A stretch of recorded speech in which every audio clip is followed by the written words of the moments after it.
নমস্কার বন্ধুরা, আজ আবার চলে এসেছি নতুন একটা রেসিপি নিয়ে। আলু দিয়ে মুরগির ঝোল। দেখতেই পাচ্ছ যতটা সুন্দর হয়েছে, খেতেও খুব মজার হয়েছে।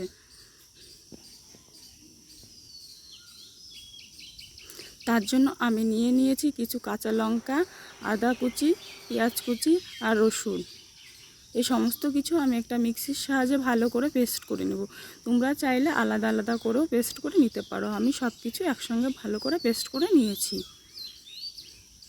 আর নিয়েছি 1 কিলো মুরগির মাংস। এটাকে ধুয়ে ভালো করে পরিষ্কার করে নিয়েছি। তারপর তার মধ্যে দিয়ে দেবো কিছুটা পরিমাণে সরিষা তেল, আর দিয়ে দেবো স্বাদ মতন লবণ আর হলুদ গুঁড়ো। আর আগে থেকে যে পেস্টটা তৈরি করে রেখেছিলাম তার কিছুটা দিয়ে আমি ভালো করে মেখে নেব। আর ভিডিওটি কোথা থেকে দেখছেন অবশ্যই কমেন্ট করে জানাতে ভুলবেন না।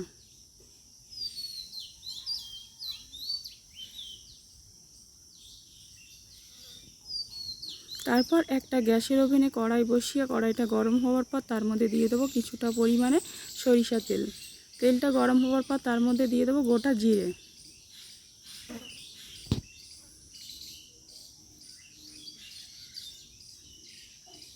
আর দিয়ে দেবো শুকনো লঙ্কা।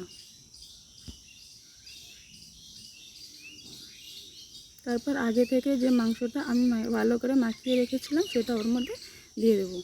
দিয়ে ভালো করে নেড়ে চেড়ে ভেজে নেব।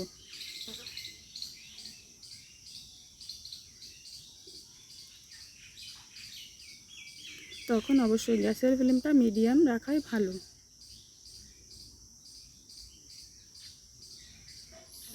এইভাবে আমি ভালো করে নেড়ে চেড়ে মাংসটা ভেজে নেব।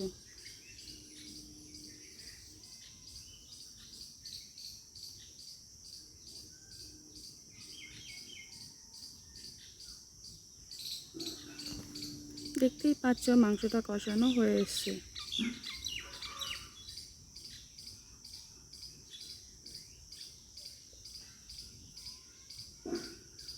আর যখন মাংসটা কড়াইতে লেগে আসবে তখন বুঝতে পারবে মাংসটা কষানো হয়ে গেছে। আর এখন আমি এর মধ্যে দিয়ে দেবো কিছুটা পরিমাণে জল দিয়ে আবার ভালো করে নেড়ে চেড়ে নেব। দেখতেই পাচ্ছ তৈরি হয়ে গেছে আলু দিয়ে মুরগির ঝোল। আর ভিডিওটি ভালো লাগলে অবশ্যই লাইক কমেন্ট শেয়ার করতে ভুলবেন না।